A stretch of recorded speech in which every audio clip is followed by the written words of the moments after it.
రాష్ట్ర అభివృద్ధిని అడ్డుకునేవాడు, కేసులు వేసి అడ్డుకున్న వాళ్ళను మీరు ఎట్లా కండువ కప్పారు అధ్యక్ష? ఎట్లా పార్టీలో చేర్చుకున్నారు? పార్టీలో చేర్చుకున్నారు. బీఫామ్ ఎట్లా ఇచ్చిండ్రు అధ్యక్ష? మళ్ళీ ఎలక్షన్లో ఎట్లా ఇచ్చిండ్రు అధ్యక్ష? అంటే ఇప్పుడు ఎట్లా మాట్లాడతారంటే 2014 నుంచి ఒకే చట్టం ఉంది కదా అధ్యక్ష. స్పీకర్ పదవి ఉంది, విప్పు పదవి ఉంది, ప్రతిపక్షమే ఉంది. ఆనాడు ఎమ్మెల్యేలు మారితే మీరు మంత్రులు చేశారు, కనీసం మేము అట్లా కూడా చేయలేదు. మారలేదంటే వాళ్ళు మేము మారనే లేదు, ముఖ్యమంత్రిని అభివృద్ధిలో కలిసి వచ్చినామంటారు.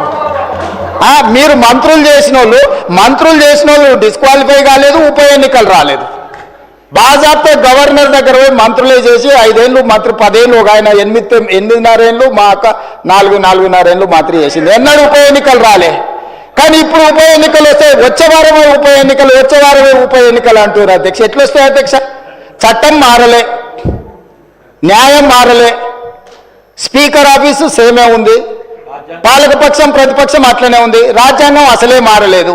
ఇంకెట్లొస్తాయి అధ్యక్ష ఉప ఎన్నికలు? నాకు అర్థం కాలేదు. ఏ రాజ్యాంగం ప్రకారం వస్తాయి అధ్యక్ష? డాక్టర్ బాబాసాహెబ్ అంబేద్కర్ గారు రచించిన రాజ్యాంగం ప్రకారము గత అనుభవాల దృష్ట్యా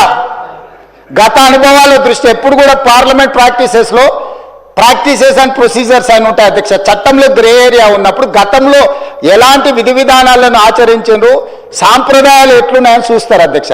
2014 నుంచి 2019, 2019 నుంచి 2023 వరకు ఏ సాంప్రదాయాలను ఈ సభ ఆచరించిందో అచ్చం గదే సాంప్రదాయాలను మనం ఆచరిస్తాం అధ్యక్ష. అంతే కదా అధ్యక్ష? తమరైనా నేనైనా సేమ్ సాంప్రదాయాలనే ఆచరిస్తాం కదా అధ్యక్ష. సో అందుకోసమని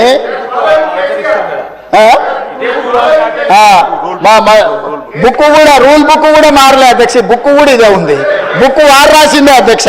ఆ రోజు కమిటీ వేసి ఈ బుక్ ఎవరెవరు కూర్చొని రాసింది అధ్యక్ష? దీంట్లో పేర్లు కూడా ఉంటాయి అధ్యక్ష. ఉంటుంది, పేరు ఉంటుంది. వాళ్ళే ఈ కమిటీలు ఎవరున్నారో కూడా ఇందులో పేర్లు ఉంటాయి అధ్యక్ష. అందులో మిత్రుడు వివేకానంద వీళ్ళందరూ కూడా సభ్యులే అధ్యక్ష. మేమేం అడుగుతాడో నడుస్తలేను. ఆయన అడుగుల్లో నడుస్తాం, మడుగులో పడతాం. ఆయన అడుగులో నడుస్తామంటే మడుగులో పడతాం, సడుగులు ఇరుగుతాయి అధ్యక్ష. అట్లాంటి వాటి చేయం అధ్యక్ష. సాంప్రదాయాలను పాటిస్తామని అంటున్నాం అధ్యక్ష. ఈ సభ కొన్ని సాంప్రదాయాల ప్రాతిపదికన సభ నడుస్తుంది అధ్యక్ష. నేనున్న సభ్యులందరికీ, ఇక్కడున్న మిత్రులకు, సభ్యులకు, ఆశించుటలకు ఒక ఆయన అయితే ఆల్రెడీ నేను అభ్యర్థి ఆయన ప్రచారం తిరుగుతున్నాడు. పాపం ఆయన అమాయకుడు. ఉన్న మంత్రి పదవి ఊడవిక్కిరు, పంచగట్టుకుర్రు. ఆయన నానాడు మా ముందర నువ్వు పంచగట్టుకొని తిరుగుతావని ఓ ఉప ముఖ్యమంత్రినే తీసేసిర్రు. ఎందుకంటే కొంచెం మంచిగా డ్రెస్ అయితే కూడా వాళ్ళకి నచ్చక, ఆ రోజు నేను చెప్పిన రోజు ఆయనకు, ఆ రోజు నాకు మంచి మిత్రుడే అప్పట్లో, అరే నువ్వు ఇంత మంచిగా కడక్ తయారై ఇట్లా చేసి నువ్వు సభలోకి వస్తే ఉద్యోగం ఊడుతుందన్న, సరిగ్గా నెల తిరిగేటప్పటికి ఉద్యోగం ఊడిపోయింది అధ్యక్ష. ఇప్పుడు ఆయననే అమాయకుడు అయ్యి పాపము వచ్చే వారమే ఎలక్షన్ అని తిరుగుతున్నాడు అధ్యక్ష. నేను తమరి ద్వారా ఎవరైతే ఉన్నారో సభ్యులు ఎవరు ఆందోళన చెందాల్సిన పని లేదు. ఏ ఉప ఎన్నికలు రావు.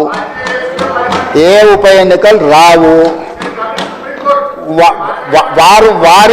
ఉప ఎన్నికలు వారు కోరుకున్నా రావు.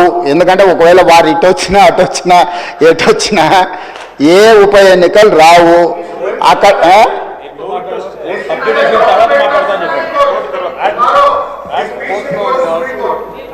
అదేవిధంగా హరీష్ రావు గారు బాగా గుర్తు చేశారు. విషయం సుప్రీంకోర్టులో ఉంది. ఆ సుప్రీంకోర్టులో సబ్జుడిస్ అయిన విషయంలో లోపల నేను మాట్లాడితే కొంత ప్రొటెక్షన్ ఉంది, కానీ బయట మాట్లాడే వాళ్ళకి ఎవరు ప్రొటెక్షన్ ఉండదు actual. This house is immune for certain laws. ఈ సభలో మనం కొన్ని విషయాలు ప్రస్తావించవచ్చు. సభకు రక్షణ ఉంది తమ నాయకత్వంలో. కానీ సభ బయట ఉప ఎన్నికలు వస్తాయి, అయిపోయింది, వచ్చే వారమే ఎన్నికలు, మల్లవారమే ఎన్నికలు, ఇదంతా ఉత్తదే అధ్యక్ష. అదేంది జరిగేది లేదు, పోయేది లేదు, ఎవరు ఆందోళన చెందాల్సిన పని లేదు. ఎందుకంటే ఉప ఎన్నికల మీద మనం దృష్టి పెట్టాల్సిన అవసరం లేదు.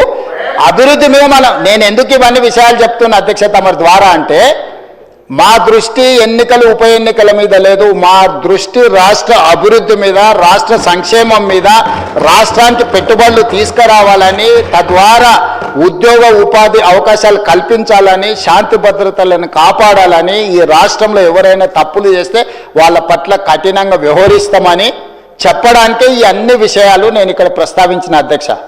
అంతకుమించి వేరే విషయం లేదు. అందుకే ప్రతిపక్ష పార్టీకి నేను సూచన చేస్తున్నా, మీ పట్ల మాకేం ద్వేషం లేదు, మాకెందుకు ఉంటుంది, ప్రజలు మిమ్మల్ని శిక్షించిండ్రు.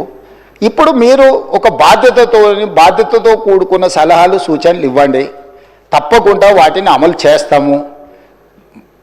ఉప ముఖ్యమంత్రి గారు ప్రవేశపెట్టిన బడ్జెట్లో చాలా సహేతుకత ఉన్నది.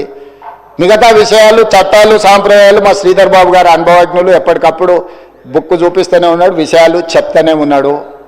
కాబట్టి దయచేసి అందరికీ నేను అడిగేది, అదేవిధంగా అక్బరుద్దీన్ ఓవైసీ గారు కూడా కొన్ని అంశాలను ప్రస్తావించారు, నేను వాటిని డీటెయిల్గా మాట్లాడతాను. ఏ ప్రతిపక్షమైనా మాకు ఇచ్చే సూచనలే మేము డెఫినెట్గా ఓ సమయంలో నేను హౌస్లో ఉన్నా లేకపోయినా